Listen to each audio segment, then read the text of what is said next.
Hey, welcome back, movement makers. It's Dwayne Zingali, and you are listening to the Marketing Your Movement Show. It's been a while, hasn't it? 3 years to be exact. If you were here 3 years ago hanging out with me, I'm super grateful, but I'm back.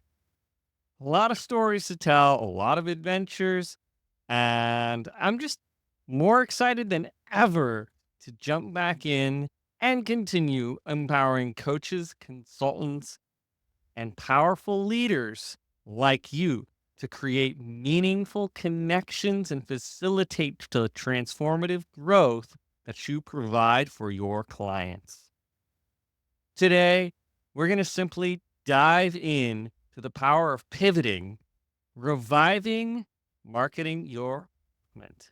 That's right. I've done a lot of pivoting left and right, trying some new things based on success, based on opportunity, and rediscovering I love what I do and I'm really good at it. Let me tell you, I've done a lot of pivoting.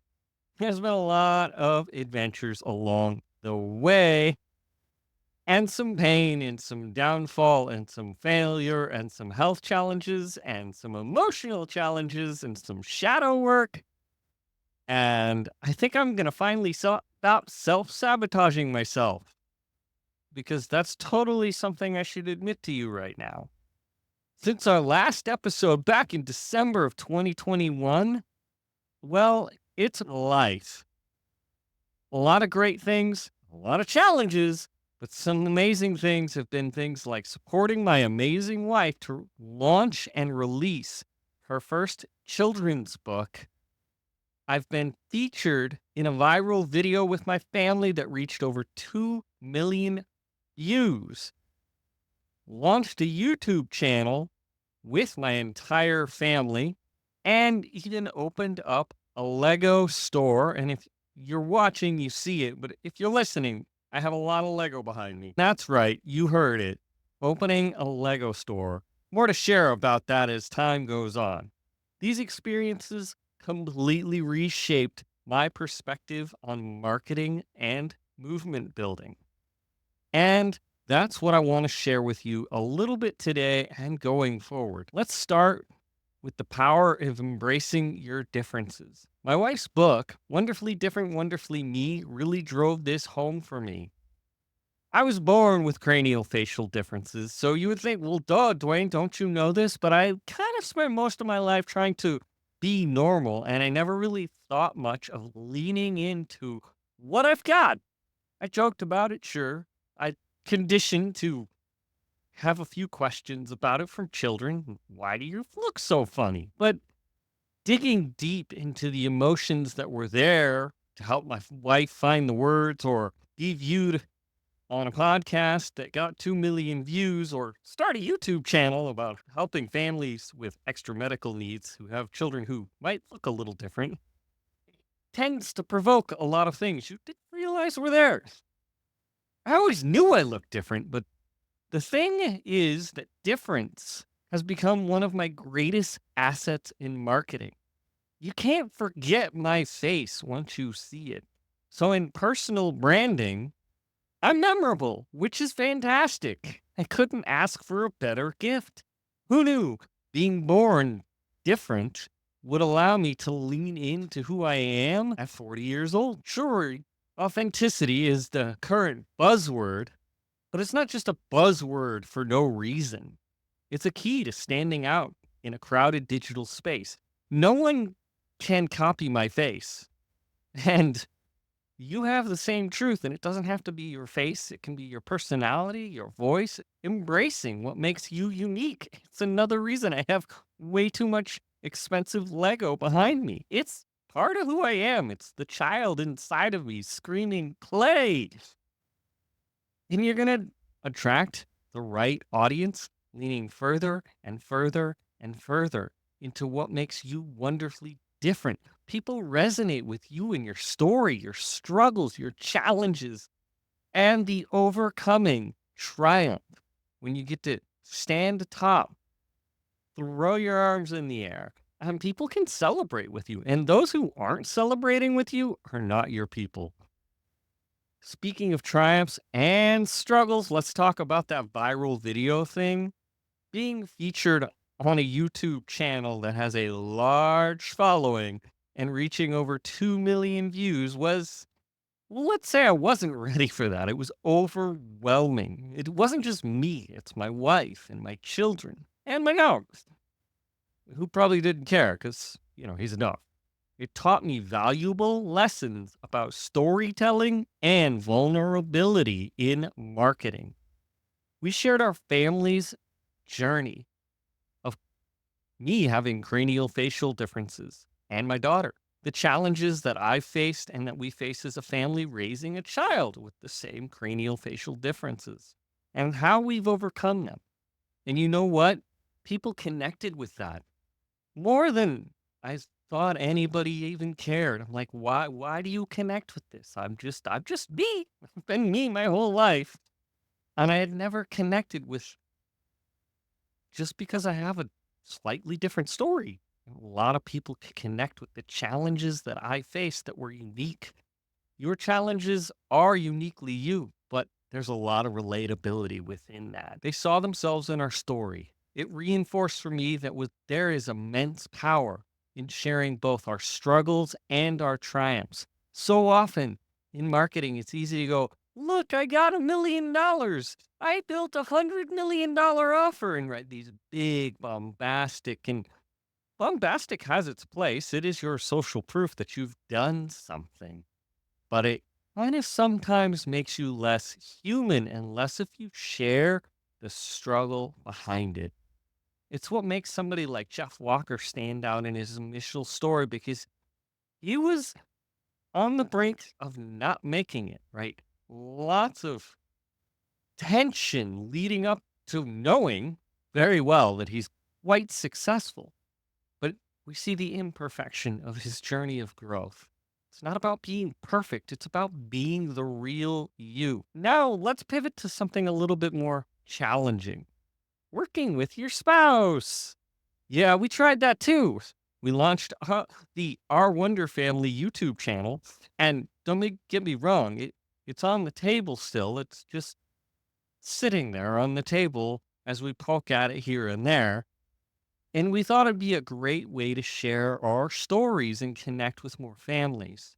Obviously, a great way to sell children's books, which now we have a third on the way, and a fourth that's supposed to be written by me, and a lot more books that my wife and oldest daughter could write because they love to write. And being on YouTube is a great way to connect with an audience and have some FaceTime. And while we had some successes, we also faced a ton of significant challenge. Balancing multiple businesses, aligning our visions, finding time to create content together, that was tough. It taught me a valuable lesson about clear communication, defined roles, and the importance of leadership in any project. Sometimes you need one person to take the reins, even in that partnership, which is hard as a spouse. I'm doing my own thing, she's doing her own thing, and now we're suddenly collaborating on a project. And I didn't want to squash her voice, and there was just no strong lead. She would pop up and lead with a great idea, and I would run with it, but I would pop up with the lead and want to run with it. It needed a strong owner who, if somebody wasn't feeling it, could keep it going. Finally, let's talk about to tap into the passions. Remember that whole Lego store thing? Yeah. Well, that was an interesting pivot. I've always been passionate about Lego. It was a childhood toy. It was a ton of fun. And then an opportunity came to open up a franchise called Bricks and Minifigs here where I live in Reading. Kind of hard not to say no to. I had things going smooth on rails, and I thought, why not? I'll dive in. What I learned was fascinating. Marketing to an already passionate community, well, it was like having wind in your sail, already pushing at your back. It was like a magic cheat code. Lego enthusiasts are incredibly engaged and excited about their product.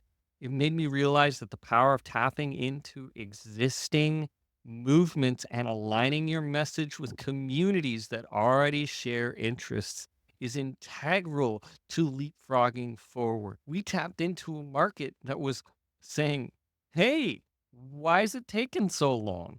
They wanted to be able to interact with the product.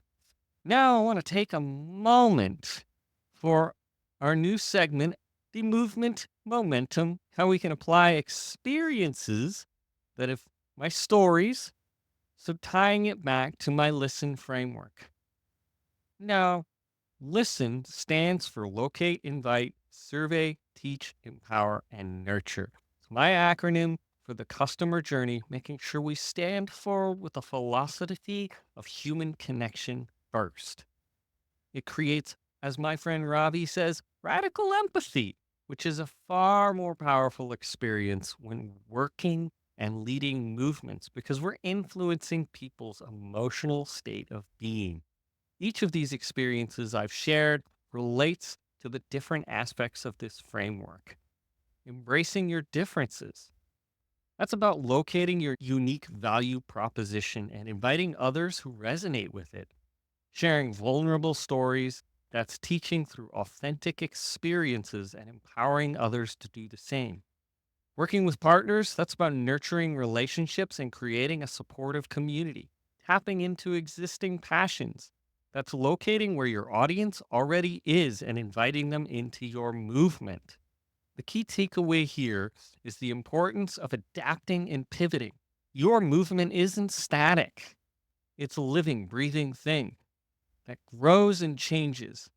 So here's your challenge: identify a potential pivot in your own movement. Is there a new story you could tell, a new audience you could reach, or a new way you could present your message? Something I want to include in going forward is a community spotlight, something where you can ask your questions. And I want to be able to read your reviews, your comments, and everything before. If you have stuff that you want me to speak to, if you want to ask why I look so funny, you can ask that too. Nothing can go unasked. I just might not answer everything. But to wrap up, let's take some key takeaways that you need to first embrace what makes you different. It is your superpower in marketing. Share both your struggles and triumphs. Authenticity builds real connections. Clear leadership is crucial, even in partnerships. And tap into existing passionate communities when you can. I'd love to hear your pivot stories. How have you adapted your movement to certain situations, opportunities, and changes in your life? Share on social media using the hashtag marketing your movement or send me an email to Dwayne@DwayneZingali.com. Be sure to stick around. Hit that bell notification, subscribe, like, definitely leave a comment. I'm going to be sharing a lot more about marketing your movement, what it is to have the movement mindset, being a leader in your community, and the powerful tool of influence. The whole reason we're marketing in the first place to influence change in people's lives. And we're going to get super strategic and we're going to get really tactical and we're going to have some amazing interviews with guests who've led movements, helped people market their message, and just have incredible stories. So be sure to join me on this journey of marketing your movement. And remember this: your digital footprint today is your legacy tomorrow. So keep marketing your movement.